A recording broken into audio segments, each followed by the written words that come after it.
सभी दोस्तों को राधे राधे। हिंदी एकेडमी में आपका बहुत बहुत स्वागत है। जो हमारी हिंदीगत साहित्य से संबंधित एक श्रृंखला चल रही है, आज हम उसका तीसरा सेट कर रहे हैं, जो कि महत्वपूर्ण प्रश्नों की श्रृंखला है। आपको इनसे बहुत ही लाभ होगा, इसलिए आप वीडियो को पूरी देखिए बिना स्किप किए हुए। पहला प्रश्न है हमारा, हिंदी को एक भद्दी भाषा किसने कहा है? हिंदी को एक भद्दी भाषा किसने कहा है? गार्सद तासी ने। वही गार्सद तासी जिसने हिंदी साहित्य का प्रथम इतिहास इस्तवार द लिटरेचर इंडो हिंदुस्तानी नाम से लिखा है। और इन्होंने क्या किया कि 738 कवियों में से केवल 72 कवि हिंदी के बताए और सभी कवि किसके बताए? उर्दू के बताए। इससे पता चलता है कि यह हिंदी भाषा से कितनी नफरत करते थे। दूसरा प्रश्न है, श्रद्धा राम फिल्लोरी को पंजाब का अपने समय का सच्चा हिंदी हितैषी और सिद्ध हस्तलेखक माना जा सकता है। कथन किसका है? तो ये कथन किसका है? ये आचार्य रामचंद्र शुक्ल का कथन है। देखिए, कोई भी परीक्षा हो, UP TGT PGT UGC net, चाहे कोई भी परीक्षा हो, सब में कथन जरूर आते हैं।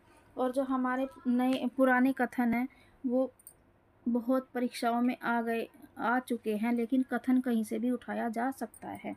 इसलिए आप जो भी कथन करवाया जाए उस पर बहुत ध्यान से उसको देखिए और नोट डाउन कीजिए। तीसरा प्रश्न है हमारा, उदंत मार्तंड पत्र ने अपनी भाषा अर्थात खड़ी बोली को क्या संज्ञा दी है? उदंत मार्तंड पत्र ने अपनी भाषा अर्थात खड़ी बोली को क्या संज्ञा दी है? तो इन्होंने मध्य देशी भाषा कहा है। किसको? खड़ी बोली को। किसने? उदंत मार्तंड ने। और उदंत मार्तंड जो पत्र निकला था वो 1826 ईस्वी में पंडित जुगल किशोर के द्वारा निकाला गया था। ये भी बहुत ही इम्पोर्टेंट क्वेश्चन है, उदंत मार्तंड वाला।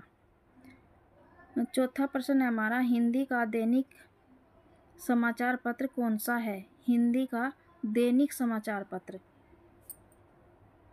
तो दैनिक समाचार पत्र हमारा कौन सा है? समाचार सुधावर्षण, जो 1854 में निकला था। और किसने निकाला था? श्याम सुंदर सेन ने। देखो, श्याम सुंदर सेन है, ये श्याम सुंदर दास नहीं है। और कहाँ से निकाला था? कलकत्ता से। पांचवा प्रश्न है हमारा, बनारस अखबार के संपादक कौन थे? तो बनारस अखबार के संपादक थे राजा शिव प्रसाद सितारे हिंद। और ये पत्र निकला था 1845 में। कहाँ से निकला था? काशी से। छठा प्रश्न है, बनारस अखबार के विरोध में तारा मोहन मित्र ने कौन सी पत्रिका निकाली थी? तो इन्होंने सुधाकर नामक पत्रिका का प्रकाशन किया था या निकाली थी। और इसके विरोध में क्यों निकाली थी? मैंने कल की वीडियो में भी बताया था कि बनारस अखबार जो राजा शिव प्रसाद सितारे हिंदी थे वो अरबी फारसी भाषा को ज़्यादा महत्व देते थे, उर्दू भाषा को ज़्यादा महत्व देते थे, और वे हिंदी और संस्कृत को कम महत्व देते थे। इसी विरोध में सुधाकर नामक पत्रिका का प्रकाशन तारामोहन मित्र ने किया था। सातवां प्रश्न है, विलक्षण बात यह है कि आधुनिक गद्य साहित्य का प्रवर्तन नाटकों से हुआ है। यह कथन किसका है? तो यह कथन है आचार्य रामचंद्र शुक्ल का, और बहुत ही इम्पोर्टेंट कथन है। तो इसमें भी बताया गया है कि विलक्षण बात यह है कि जो हमारी गद्य की शुरुआत हुई वह नाटकों से हुई, न कि निबंध, कहानी और उपन्यास से। किससे हुई? नाटक से।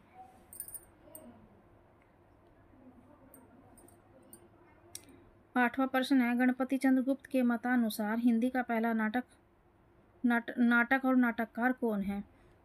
तो पहला नाटक तो है गोरक्ष विजय किसका है? विद्यापति का। कालक्रम के अनुसार हिंदी का पहला नाटक कौन सा माना जाता है? कालक्रम के अनुसार तो ये माना जाता है देहलन का गै सुकुमार रास। 10वां प्रश्न है, महाराजा विश्वनाथ का नाटक आनंद रघुनंदन को हिंदी का प्रथम नाटक किसने माना है? तो ये आचार्य रामचंद्र शुक्ल और बच्चन सिंह दोनों ने माना है। और जो आचार्य रामचंद्र से संबंधित प्रश्न बन जाता है वो अपने आप में ही इम्पोर्टेंट हो जाता है। सर्वमान्य रूप से 11वां प्रश्न है हमारा, सर्वमान्य रूप से हिंदी का प्रथम नाटक किसको माना जाता है? तो नहुस को माना जाता है। देखो विद्वानों के अलग अलग मत, हर विधा में अलग अलग मत आते हैं, लेकिन एक सर्वमान्य मत भी निकल कर आता है। तो सर्वमान्य मत से हिंदी का पहला नाटक नहुस है, जो कि गिरिधरदास गोपाल का है, जो भारतेंदु हरिश्चंद्र के पिताजी थे। 12वां प्रश्न है केशव दास कृत विज्ञान गीता नामक रचना गद्य विधा की किस श्रेणी में आती है? किस श्रेणी में आता है विज्ञान गीता?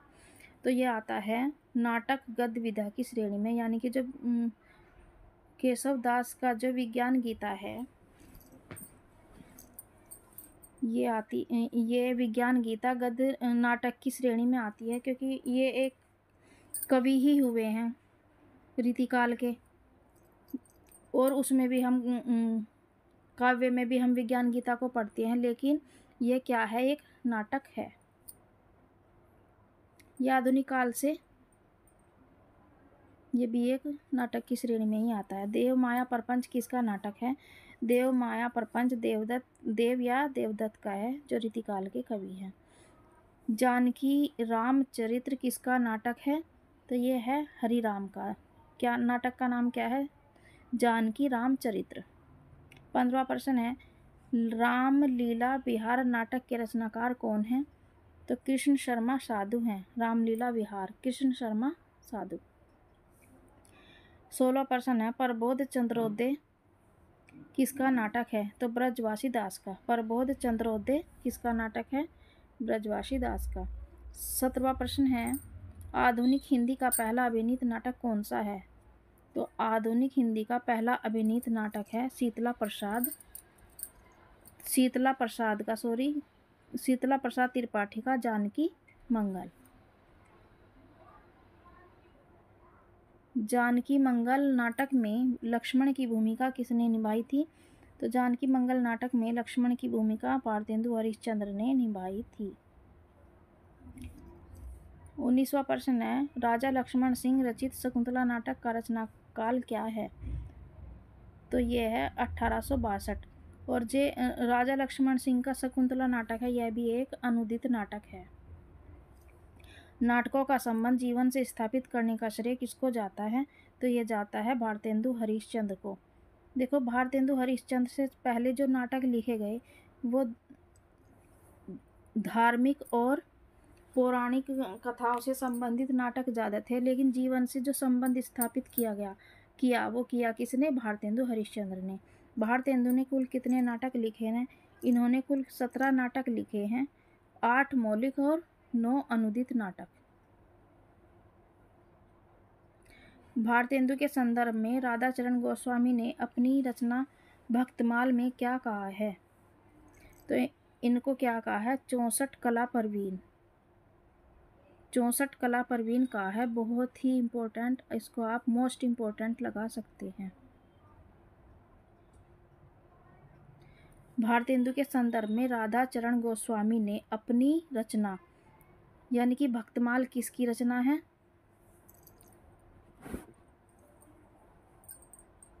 राधाचरण गोस्वामी की।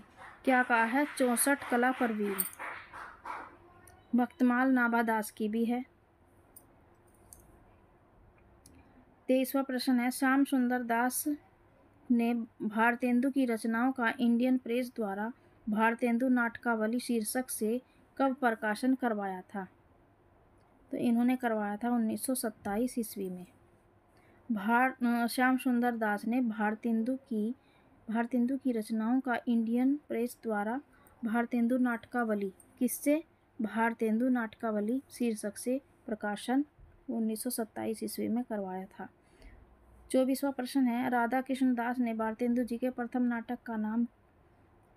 नाटक का क्या नाम बताया है? राधा कृष्ण दास ने भारतेंदु जी के प्रथम नाटक का नाम क्या बताया है? इन्होंने प्रवास बताया है। क्या बताया है? प्रवास। और वैसे इनका प्रथम नाटक विद्या सुंदर है, जो 1868 में प्रकाशित हुआ था, जो एक अनुदित नाटक है। चाणक्य की राजनीति कूटनीति भारतेंदु ने किस नाटक में प्रदर्शित की है? तो ये की है मुद्रा राक्षस नाटक में। किसका नाटक है मुद्रा राक्षस? भारतेंदु जी का। देखने के लिए बहुत बहुत धन्यवाद। और अगर आप चैनल पर नए हैं तो बेल आइकन ज़रूर प्रेस कीजिए, लाइक और कमेंट ज़रूर, यदि प्रश्न आपको अच्छे लग रहे हों तो कमेंट ज़रूर कीजिएगा। देखने के लिए बहुत बहुत धन्यवाद।